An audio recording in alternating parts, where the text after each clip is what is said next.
Hello दोस्तों, स्वागत है आपका आपके अपने चैनल ज्ञान गुरु एकेडमी में। प्यारे दोस्तों, जैसा कि आपको पता है, इस समय हम पढ़ रहे हैं क्लास 11th का फिजिक्स। क्लास 11th के फिजिक्स में हम पढ़ रहे हैं बच्चों। इसका लेक्चर नंबर 3 आज हम पढ़ने वाले हैं। इसका लेक्चर नंबर क्या पढ़ने वाले हैं बच्चों? 3 पढ़ने वाले हैं। ठीक है, तो इसके पहले हमने क्लास 11th के फिजिक्स में 2 लेक्चर कर लिया है। आज का जो हमारा टॉपिक है, सबसे पहले देखते हैं कि टॉपिक है क्या। टॉपिक है बच्चों भौतिकी, प्रौद्योगिकी और समाज। भौतिकी, प्रौद्योगिकी और समाज में क्या संबंध है, इसी को हम इस लेक्चर में बताने वाले हैं। तो ज़्यादा समय न बर्बाद करते हुए आइए शुरू करते हैं तुरंत क्लास को। तो बच्चों समझते हैं इनके बीच संबंध होता क्या। तो इन तीनों के बीच में, फिजिक्स, टेक्नोलॉजी एंड हमारे सोशल के बीच में क्या संबंध है। बताया जा रहा है कि प्रौद्योगिकी भौतिकी के नियमों का अनुप्रयोग करती है। क्लियर है? टेक्नोलॉजी जो है, जितने भी हमारे टेक्नोलॉजी हैं, उपकरण है, सभी भौतिकी के नियमों का ही पालन करते हैं। इन्हीं के अनुप्रयोग पर होती हैं, ये बनती हैं, जिनके द्वारा हमारे भौतिक जीवन स्तर की गुणवत्ता में सुधार के लिए मशीनों, युक्तियों आदि का निर्माण किया जाता है। क्या होता है बच्चों कि हमारे जो भौतिक जीवन है उनके स्तर लेवल में गुणवत्ता के सुधार के लिए हम क्या करते हैं, मशीनों, जो हमारी मशीन्स होती हैं, युक्तियाँ आदि का निर्माण किया जाता है या उनमें सुधार लाया जाता है। ये सब हो पाता है हमारा किसके द्वारा बच्चों? ठीक है, भौतिक के नियमों द्वारा। इसीलिए भौतिक क्या है, हमारी प्रौद्योगिकी से रिलेटेड है, इनका एक दूसरे के बीच संबंध है। आइए इन्हीं संबंधों को आगे नंबर वाइज देखते हैं। क्या कहा जा रहा है? पहला नंबर इसमें है कि विभिन्न प्रकार के इंजन, जैसे भाप के इंजन, पेट्रोल के इंजन, डीजल के इंजन आदि, ये सारे जो विभिन्न प्रकार के जो इंजन हैं, यह उष्मागतिकी के नियमों पर आधारित होते हैं। थर्मोडायनेमिक्स, जो कि हमारे फिजिक्स का एक पार्ट है, उसी के नियमों पर आधारित होते हैं। दूसरा पॉइंट है इसमें बच्चों, संचार के साधन जैसे रेडियो, टेलीविजन, टीवी आदि विद्युत चुम्बकीय तरंगों के प्रगमन पर आधारित हैं। यानी कि जो संचार के साधन है, उसके बाद क्या है, टेलीफोन हो गया, आदि विद्युत चुम्बकीय तरंगों के प्रगमन पर आधारित होते हैं। तीसरा पॉइंट है बच्चों इसमें, विद्युत जनन विद्युत चुम्बकीय प्रेरण के सिद्धांत पर आधारित होता है। जो विद्युत जनन होता है वो विद्युत चुम्बकीय प्रेरण के सिद्धांत पर ही विद्युत का उत्पादन होता है। ठीक है, विद्युत चुम्बकीय प्रेरण के आधार पर किसका उत्पादन होता है बच्चों? विद्युत का उत्पादन होता है। अगला पॉइंट आप लोग का है, नाभिकीय रिएक्टर नियंत्रित नाभिकीय विखंडन के सिद्धांत पर आधारित होता है। नाभिकीय रिएक्टर विखंडन जो होता है वो किसके सिद्धांत? नाभिकीय विखंडन भी आपका क्या एक पार्ट है किसके? फिजिक्स का। जैसा कि मैंने आप लोग को क्या बताया था, इंट्रोडक्शन ऑफ फिजिक्स बताया था, तो उसमें सारी चीजें, ये मॉडर्न फिजिक्स का एक पार्ट है नाभिकीय विखंडन जो है। अगला पॉइंट आप लोग का है बच्चों कि जेट वायुयान तथा रॉकेट न्यूटन के गति के द्वितीय एवं तृतीय नियम। जेट वायुयान क्या होता है बच्चों? जो होता है न्यूटन के गति के दूसरे नियम, और रॉकेट, ठीक है, जो होता है यह होता है न्यूटन के गति के तृतीय नियम पे। दोनों आधारित होते हैं, अर्थात ये पूरे के पूरे जो हैं फिजिक्स पे आधारित हैं। ठीक है, सभी किस पे आधारित है बच्चों? फिजिक्स पे आधारित हैं। अगला देखते हैं, अगला पॉइंट है एक्स किरणें, पराबैंगनी किरणें, अवरक्त किरणों, ठीक है, का उपयोग चिकित्सा में निदान एवं रोग हरण के लिए किया जाता है। जो है एक्स किरणें, जैसा कि आपने एक्सरे का नाम सुना होगा, ठीक है, पराबैंगनी किरणें, अवरक्त किरणों, सभी का उपयोग हम क्या करते हैं? चिकित्सा में एक्सरे बाकी आदि चीजों का हम प्रयोग करते हैं। किसके लिए बच्चों? अपने रोग के लिए। तो यहाँ पे भी देखिए, यहाँ पे चिकित्सा में भी क्या है, फिजिक्स हमसे जुड़ा हुआ है। अगला पॉइंट है बच्चों, मोबाइल फोन, परिकलित संगणक, इलेक्ट्रॉनिक संगणक, यानी कि आप लोग का क्या है बच्चों? कंप्यूटर, इलेक्ट्रॉनिकी के सिद्धांत पर आधारित है। और इलेक्ट्रॉनिकी भी जो है आप लोग के क्या है? फिजिक्स का एक पार्ट होता है, इसका एक भाग होता है। उसके बाद देखें, अगला पॉइंट है लेसर्स, इलेक्ट्रॉन संख्या उत्क्रमण की परिघटना पर आधारित होती है। जो लेसर्स होते हैं, ठीक है, लेसर में सर आपने पढ़ा होगा, नहीं पढ़े हो तो हम आगे इसके पढ़ा देंगे। ठीक है, तो लेसर इलेक्ट्रॉन संख्या क्या होती है? उत्क्रमण की परिघटना पर आधारित होती है। उसके बाद है बच्चों, इस प्रकार के बहुत सारे उदाहरण आपको बताए जा सकते हैं, बहुत सारे ऐसे एग्जाम्पल्स हैं। आपको पता है कि हमारे समाज से फिजिक्स, साइंस, ठीक है, किस तरह से जुड़ा हुआ है। आज अगर हम फिजिक्स के बिना अपने समाज की या फिर टेक्नोलॉजी के ज़माने की कल्पना करें तो यह संभव नहीं है। अर्थात यह हमारे लिए बहुत ज़रूरी है कि भौतिकी, प्रौद्योगिकी और समाज में एक गहरा रिश्ता है। इन सारी बातों से आपको भी अब पता चल रहा होगा कि यस सर, ये बात सत्य है कि इनमें क्या है, एक बहुत ही बड़ा गहरा रिश्ता है। अब अगला पॉइंट हमारा बच्चों है भौतिकी विज्ञान का अन्य विज्ञानों से संबंध, जैसे कि रसायन विज्ञान है, आपकी जीव विज्ञान है, गणित है। इन सारी विषयों से भौतिक विज्ञान का कैसे संबंध है, थोड़ा सा इनके बारे में भी चर्चा कर लेते हैं, क्योंकि ये आपके एनसीईआरटी बुक में दिया हुआ था, इसलिए हमें ये बताना जरूरी है। ठीक है, क्या है बच्चों, जितना मैं आप लोग को ये पढ़ा रहा हूँ, आप लोग को 11th की फिजिक्स या चाहे 10th की फिजिक्स या 12th की फिजिक्स, 9th की फिजिक्स, अब 6, 7, 8th की भी फिजिक्स मतलब साइंस पढ़ाने वाला हूँ। टोटल जो मैं आप लोग को साइंस पढ़ा रहा हूँ सभी एनसीईआरटी बेस्ड पढ़ा रहा हूँ। सभी कहाँ से पढ़ा रहा हूँ बच्चों, एनसीईआरटी पढ़ा रहा हूँ, सभी मैं एनसीईआरटी बेस्ड पढ़ा रहा हूँ। आइए देखते हैं भौतिक विज्ञान तथा अन्य विज्ञानों से संबंध। पहला संबंध आप लोग को यहाँ पे बताया जा रहा है बच्चों, देखिए किसके किसके बीच है। भौतिक विज्ञान तथा रसायन विज्ञान में संबंध। भौतिक विज्ञान का संबंध बताने जा रहे हैं किसके साथ, रसायन विज्ञान के साथ। परमाणु की संरचना, ठीक है, atomic structure, radio activity, x किरणों का विवर्तन आदि भौतिकी की महत्वपूर्ण खोजों के आधार पर रसायन विज्ञान में तत्वों को आवर्त सारणी में, जो रसायन विज्ञान में तत्व होते हैं उनको आवर्त सारणी में, आवर्त सारणी आप जानते हो, आधुनिक आवर्त सारणी की खोज किसने की थी बच्चों।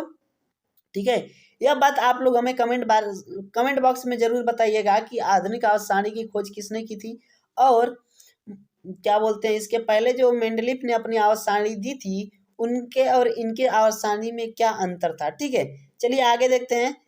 परमाणु क्रमांक के आधार पर व्यवस्थित किया जा सका तथा रासायनिक आबंधों व जटिल रासायनिक संरचनाओं को समझा जा सका। तो इस तरह से भौतिक विज्ञान और रसायन विज्ञान में गहरा संबंध होता है। आप लोग कभी कभी पढ़ते पढ़ते आप लोग को कभी ऐसा भी लगता होगा कि अरे सर हम फिजिक्स पढ़े या केमिस्ट्री पढ़े, कुछ ऐसे टॉपिक्स रिलेटेड होते हैं जो दोनों में आपको कॉमन दिख जाते हैं। ठीक है, तो इस तरह से क्या होता है बच्चों की भौतिक विज्ञान और रसायन विज्ञान में एक क्या बहुत ही गहरा संबंध होता है। आइए अगला सेकेंड पार्ट में देखते हैं, मतलब इसका सेकेंड पार्ट देखते हैं, भौतिक विज्ञान का जीव विज्ञान में संबंध, यानी इनका जीव विज्ञान के साथ भी क्या संबंध है। तो भौतिकी में विकसित प्रकाशीय सूक्ष्मदर्शी जैविक नमूनों का अध्ययन करने के लिए किया जाता है। आपने पढ़ा होगा कि सूक्ष्मदर्शी का उपयोग हम क्या करते हैं, जैविक जो बायोलॉजिकल नमूने होते हैं उनका अध्ययन करने के लिए किया जाता है। और इलेक्ट्रॉन सूक्ष्मदर्शी के प्रयोग से, जो हम इलेक्ट्रॉन सूक्ष्मदर्शी का प्रयोग करते हैं उससे जैविक कोशिकाओं का अध्ययन संभव हुआ। जो हमारी जैविक कोशिकाएं बायोलॉजिकल सेल्स होती हैं उनका स्टडी संभव हो सका जब हमने इलेक्ट्रॉन सूक्ष्मदर्शी का उपयोग किया। ठीक है, उसके बाद बताया जा रहा है बच्चों कि एक्स किरणों का जीव विज्ञान में भरपूर प्रयोग होता है। ठीक है, पूरी तरह से हम एक्स किरणों का जीव विज्ञान में प्रयोग करते हैं। रेडियो समस्थानिकों का प्रयोग कैंसर के इलाज के लिए किया जाता है। जो रेडियो समस्थानिक होते हैं इनका प्रयोग हम कैंसर, जो कैंसर एक बीमारी होती है, इनके प्रयोग के लिए हम करते हैं बच्चों। किसके लिए करते हैं, कैंसर के उपचार के लिए, इलाज के लिए इसका हम प्रयोग करते हैं। ठीक है, तीसरा पॉइंट में आप लोग का यहाँ पे बताया जा रहा है भौतिक विज्ञान का संबंध जो है खगोल शास्त्र से भी है। ठीक है, भौतिक विज्ञान का संबंध खगोल शास्त्र से।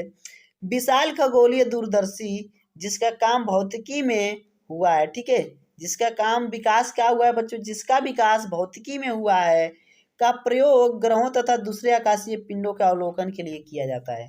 हम इनका प्रयोग क्या करते हैं बच्चों, ग्रहों को देखने के लिए, जो हमारे ग्रह हैं, ठीक है, और दूसरे आकाशीय पिंड जो हैं उनको देखने की, अवलोकन करने के लिए हम इनका प्रयोग करते हैं। किसका, खगोलीय दूरदर्शी का प्रयोग करते हैं। क्लियर है। ठीक है, रेडियो दूरदर्शी की मदद से खगोलीय ब्रह्मांड में बहुत अधिक दूरी के पिंडों का अवलोकन कर सकते हैं। जो रेडियो दूरदर्शी होती है उसकी मदद से हम क्या करते हैं, खगोल, ठीक है, जो ब्रह्मांड होते हैं उनमें बहुत दूरी तक पिंडों का अवलोकन कर सकते हैं। तो इस तरह से हम कह सकते हैं कि भौतिक विज्ञान का खगोल विज्ञान से भी एक बहुत ही अच्छा संबंध है। उसके बाद का गणित से संबंध। गणित को भौतिकी विज्ञान की रीढ़ की हड्डी माना गया है। गणित को क्या माना गया है, भौतिकी विज्ञान की रीढ़ की हड्डी माना गया है। ठीक है, क्योंकि गणित के सूत्र संप्रत्य आधुनिक भौतिकी के सिद्धांतों के विकास में बहुत अधिक प्रयोग होते हैं। ठीक है, और यह बात सत्य है बच्चों। आप लोगों ने भी देखा होगा, जो 11th-12th के बच्चे हैं उन्हें पता है कि फिजिक्स और जो साइंस है, 11th-12th के बच्चों को पता है अच्छी तरह से कि जो फिजिक्स है और उनकी गणित है, ठीक है, दोनों में कुछ सिमिलरिटी होती है फिजिक्स और मैथ में। तो प्यारे बच्चों, ए हुआ संबंध, ठीक है, एक विषय से दूसरे विषय का, भौतिक से अन्य विषयों का क्या संबंध है, ये सारी चीजें हमने इस लेक्चर में कवर की है। आइए एक टॉपिक और कवर करते हैं इसमें। इसमें टॉपिक ये है बच्चों की प्रौद्योगिकी और, ठीक है, और वैज्ञानिक सिद्धांत, कौन सी टेक्नोलॉजी है और वो किस सिद्धांत पर आधारित है, ठीक है, उसको हम इसमें पढ़ेंगे बच्चों, किस टेक्नोलॉजी पे आधारित है, कौन सी आपकी टेक्नोलॉजी, ठीक है। तो आइए देखते हैं यहाँ पे पहली चीज बच्चों, पहला ही आप लोग का दिया हुआ है, क्या दिया हुआ है, ठीक है, यहाँ पे देखिए प्रौद्योगिकी लिखा गया और इधर लिखा गया वैज्ञानिक सिद्धांत, ठीक है। भाप का इंजन, जो भाप का इंजन था, यह किस सिद्धांत पे आधारित था बच्चों, यह था उष्मागतिकी के नियमों पे, ठीक है, लॉ ऑफ थर्मोडायनेमिक्स। दूसरा है नाभिकीय रिएक्टर। नाभिकीय रिएक्टर एक टेक्नोलॉजी है जो कि आपकी क्या है बच्चों, वैज्ञानिक सिद्धांत पे आधारित है। वह वैज्ञानिक सिद्धांत है नियंत्रित नाभिकीय विखंडन, इस पे आधारित है। रेडियो तथा टेलीविजन, जो आप रेडियो सुनते हैं, टेलीविजन देखते हो, वह पूरी तरह से आधारित है जिस वैज्ञानिक सिद्धांत पे, उसका नाम है विद्युत चुंबकीय तरंगों का उत्पादन, संचरण, संसूचन, ठीक है। कंप्यूटर, जैसा कि आप देख पा रहे हो बच्चों, कंप्यूटर जिसे हिंदी में हम संगणक भी कहते हैं, यह अंकीय तर्क पर आधारित है। किस पे है बच्चों, अंकीय तर्क पे, ठीक है, बाइनरी नंबर पे आधारित है। अगला है बच्चों अति उच्च चुंबकीय क्षेत्रों का उत्पादन। जो अति उच्च चुंबकीय क्षेत्रों का उत्पादन होते हैं वह वैज्ञानिक सिद्धांत जिस पे आधारित है उसे कहते हैं अति चालकता। क्या कहते हैं, अति चालकता। उसके बाद बच्चों नंबर आता है लेसर, ठीक है। लेसर जो है विकिरणों के उद्दीप्त उत्सर्जन तथा प्रकाश का प्रवर्धन, इस सिद्धांत पे आधारित है जो आपका लेसर है। उसके बाद है बच्चों रॉकेट नोदन, न्यूटन के गति के नियम पे आधारित है।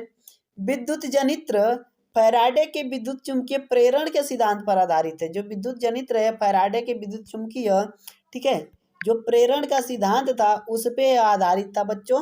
जल विद्युत शक्ति, जल विद्युत शक्ति जो है गुरुत्वीय स्थिति ऊर्जा का विद्युत ऊर्जा में रूपांतरण है। क्लियर है। वायुयान, वायुयान जो है तरल गतिकी में बर्नौली के सिद्धांत, यानी बर्नौली का जो सिद्धांत था बच्चों तरल गतिकी में, उस पे आधारित है आप लोग का वायुयान। जो टेक्नोलॉजी वायुयान की बनाई गई, इसी सिद्धांत को अपनाकर बनाई गई। बर्नौली का जो सिद्धांत था उसी को अपना के बनाई गई।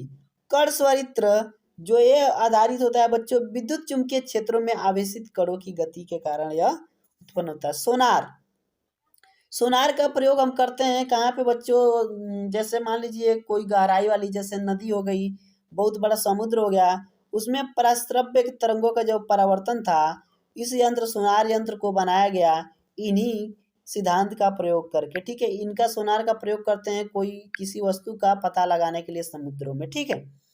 उसके बाद आप लोग को कुछ और नाम नीचे दिख रहे हैं। प्रकाशिक रेशे, प्रकाश का पूर्ण आंतरिक परावर्तन के सिद्धांत पर आधारित है।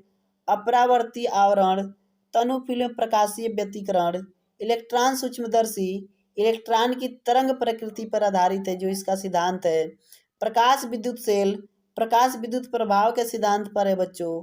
संलयन परीक्षण रिएक्टर, टोकामेक, प्लेज्मा का चुंबकीय प्रतिरोध, बृहद मीटर वेब रेडियो टेलीस्कोप, जिसे कॉस्मिक रेडियो किरणों का संसूचन सिद्धांत पर आधारित है। और आपका एक और है बच्चों बोस आइंस्टाइन दाब, यह लेसर पुंजों तथा चुंबकीय क्षेत्रों द्वारा परमाणुओं का प्रग्रहण शीतलन द्वारा इस सिद्धांत पर आधारित है। तो आज हमने इनके सिद्धांतों को भी पढ़ लिया बच्चों, कौन किस सिद्धांत पे आधारित है। आप लोग एक चीज हमेशा ध्यान रखिएगा कि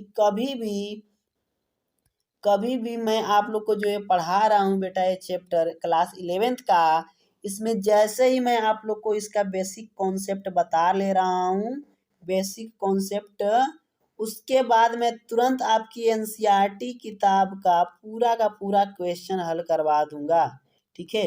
यानी कि एनसीईआरटी के सारे क्वेश्चन हल होंगे आपके जैसे ही चैप्टर खत्म होगा उसके अगले पार्ट में, ठीक है। तो बिल्कुल परेशान ना होइएगा, आपको कहीं और जाने की जरूरत नहीं है, सारी मटेरियल मैं यहाँ आप लोग के लिए अवेलेबल करा दूंगा प्यारे बच्चों।